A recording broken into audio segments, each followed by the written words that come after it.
We are adding some irrigation system to our garden to reduce the manual effort involved in watering these.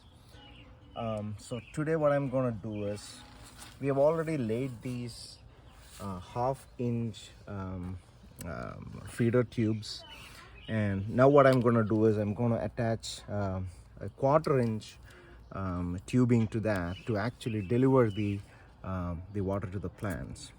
So I'm going here with a pretty simple system. What I have here is, this is the half-inch tubing.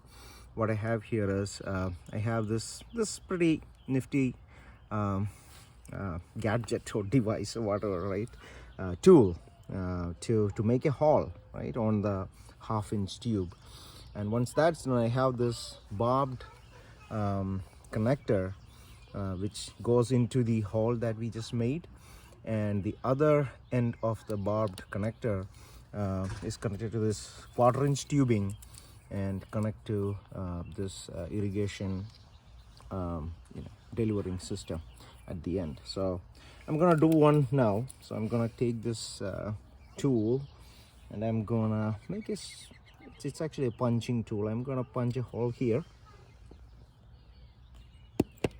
You need to do this once your tubing system has cooled down. Do not do this while the sun is high and the system is warm. You may not get enough, you may not be able to do it. There'll be a lot of leaks and stuff. So it's very difficult to push this inside with your fingers. So what I'm gonna do is, I'm gonna use this tool to hold it like this, and then insert it into this hole. Insert one end into this hole and just push here, right? That's it.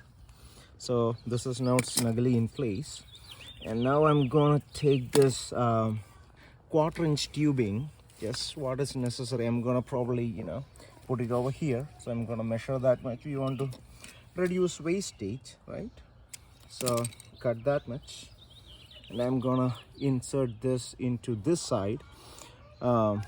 Sometimes, now it's all right, but sometimes depending upon the connectors that you have, may or may not go inside as easily. So what I do in those situations is, I use a hair dryer to generally warm up this end and just push it inside, so that if I'm not in the mood to exert too much force, I'll just do that. So I push this in here, and the other end goes into the main feeder, the half-inch pipe.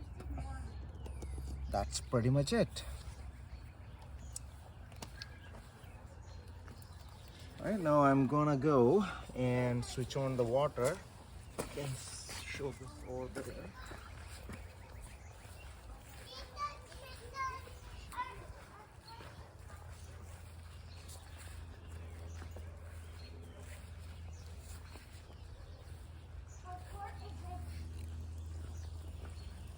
So here you can see how it is designed.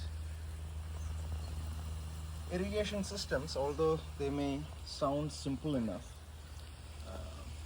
there is a lot of math involved in actually getting it to work the right way. Here you can see that over here, this is the first one from this side. It's actually working pretty well, but as you move, you can see that over here the water pressure reduces, and over here you can see that it's not coming as well. So the way you need to get around this is, you need to figure out where you're losing pressure. One good idea is to have a closed loop system, so that you have pressure coming from both sides. Sometimes it's just the connections that are at fault. So debugging what's going on to see if there are any leaks or if there are any blocks may actually help you to figure things out. So yeah, we are still building this, and the fine-tuning